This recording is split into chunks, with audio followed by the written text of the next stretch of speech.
Hello world and all who inhabit it. Today's video is going to be a bit different. Today is going to be like a story time video.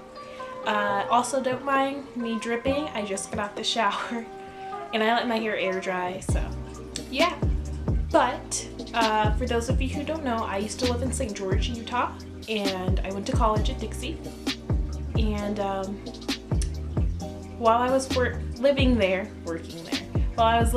I decided to have two jobs at one point. So I worked at Chipotle and I worked at the St. George Animal Clinic. So my days at the St. George Animal Clinic, I have some stories.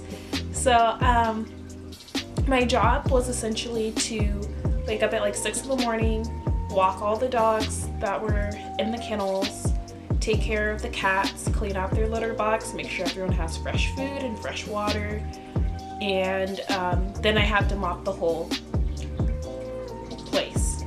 Not a hard job, super duper easy. The hardest thing about it was waking up so early and then going to class right after, because when I was done I had an hour gap, so I usually go home and I go to sleep and then I'd sleep through my class.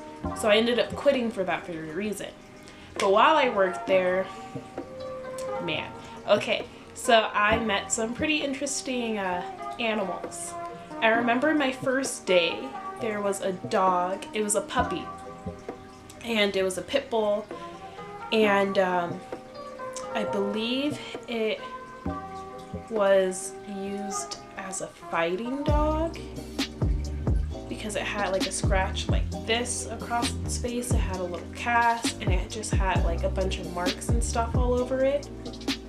And I remember it couldn't walk because of the cast. It would try and it would like, it was sad because it would like walk and stuff and then its leg would just go like that. So he'd fall completely. And I remember I had to like pick him up and put him by his food and pick him up and put him by his water and then pick him up and put him in his bed and make sure like the food and water was like within like neck distance. And that was my first day. And then I remember there was this dog, and it was a pretty dog, it was like tan, and it kind of looked like a Shiba Inu, but not quite because it wasn't fluffy, but it had like that face structure. But it had like little fur and the tail didn't do the cute little, you know what I'm talking about. But yeah, I remember this dog because he killed his owner. I'm not even shitting you. The dog killed its owner, but like it would act like it was abused. So if you like raised your hand, it would like flinch down and things like that.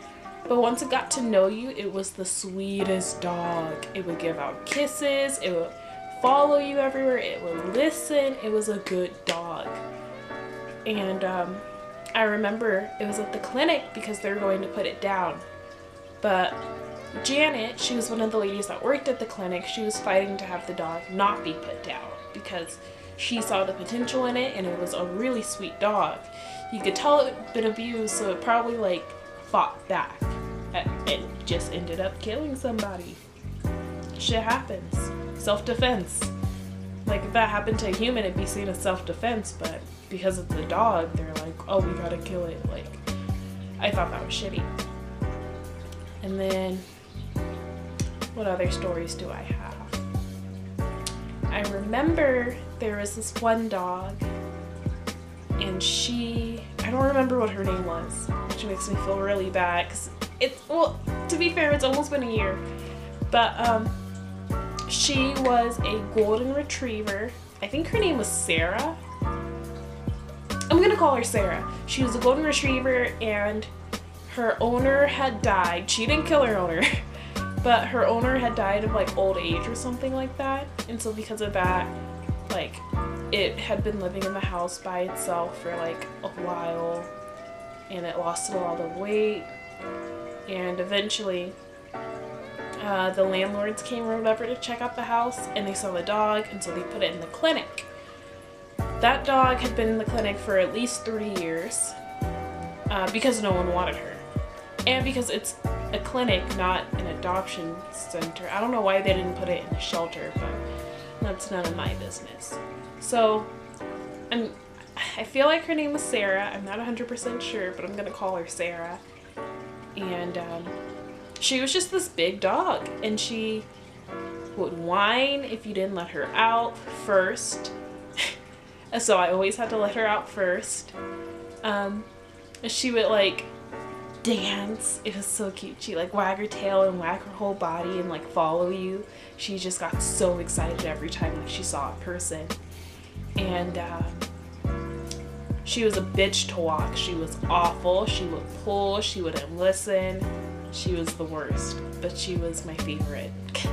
If that makes sense. She was the worst to walk, but she was my favorite dog because of her personality.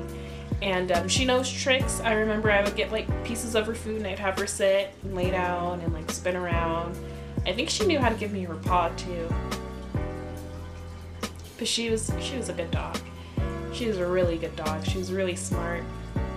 And then I remember the dog, they decided that Sarah had been there for too long, so they moved her to the shelter and I never saw her again. So if you have a dog named Sarah from the St. George Animal Clinic and it sounds a lot like the dog I'm describing, let me know. Let me know she's okay. That was my girl. Ugh. And then there's this dog. Okay, so I don't know if you guys know who the Front Bottoms is, but it's a band and they suck. I love them, but they're awful. And like the lead singer's name is Brian, but he pronounced it like Brian. Like he has a song to go, she looked me dead in the eyes and said, hey Brian. So there's this dog and like his name was spelled Brian, like B-R-Y-O-N. And so every time I saw it, I would go Brian. And oh my god, that dog was awful. So I don't know what kind of breed he was, but his face was really scrunched up and wrinkly. And every time I would go to walk him, he would bark, he would growl, and he act like he was ready to attack. He'd lunge at me. So I'd be like, all right, I'm just not gonna walk you then. Here's your food, here's your water, peace. But I remember one day I was just done. I was like annoyed and I was like, fuck it, I'm gonna walk this dog. And so he's like barking and growling at me and stuff, and I start barking and growling back at him. And he looked at me, cocked his head to the side like that, and he shat right there. I'm not even kidding. Well, he peed first and then he pooped, like instantly, and I was just like, wow, I scared the shit out of this dog, literally. But yeah, I ended up cleaning up the kennel. So the leashes, it was like this rope with like a hook on it, and the hook would adjust. So it kind of looked like a noose, if that makes sense. So it goes like that, and then it goes like that, and then the adjustable thing would go like that. So I remember I had it wide and I like lassoed him, and that's how I got his leash on, and that's how I like moved him, and I had him on the walls. There were like these things like that, and so you just put the leash on like that and then they can't go anywhere. So I remember putting him on the little wall hook and cleaning out his kennel and getting a new kennel for him and stuff. And yeah, he was a bad dog.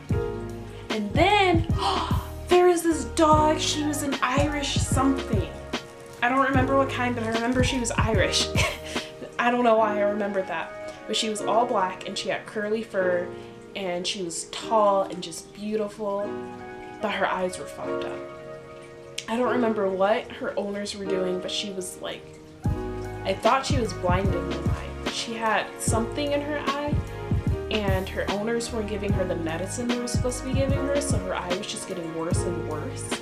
And Janet, the lady who worked there, like, she was a vet tech, just to give you an idea. So she would go and like clean out, wash out the pup's eye every day, and it got to the point where it was looking totally normal, and then the parents had to pick her up.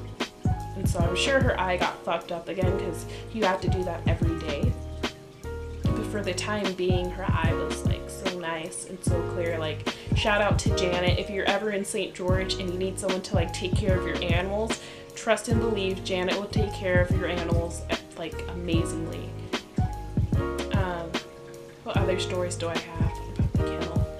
So I worked at the kennel with this guy, Steven. So I would do mornings, Stevens would do nights. We never mixed or interacted with each other. But I had his number, and so if I needed him to cover me, he would cover me. If he needed me to cover him, I would cover him. He still works at the clinic. When I had classes at Dixie, I would like walk past it because it was right by my apartment, and I'd always see him, and I'd be like, "Oh, hey, Steven." He'd be like, "Hello, Jenny," just like that. It was really weird, but that's Steven. It's okay.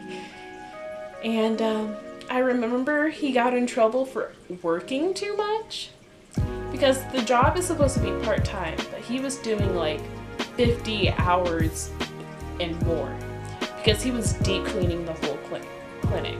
Because I'm not gonna lie, that clinic was a hot mess. Like the kennels and stuff were clean.